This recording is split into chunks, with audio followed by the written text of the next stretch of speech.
لے پالک بچوں کے لیے قرآن میں حکم آیا ہے، ادعوہم لآبائہم ہوا اقسط عند اللہ، یعنی ان کو ان کے باپ کے نام سے پکارو، یہی انصاف ہے۔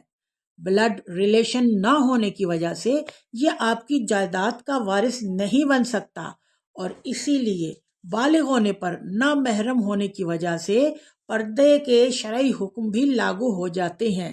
اسی لیے وہ رشتے جن کو وہ آج تک محرم سمجھتا رہا، اب وہ نامحرم ہو جاتے ہیں اور ان سے نکاح بھی جائز ہو جاتا ہے۔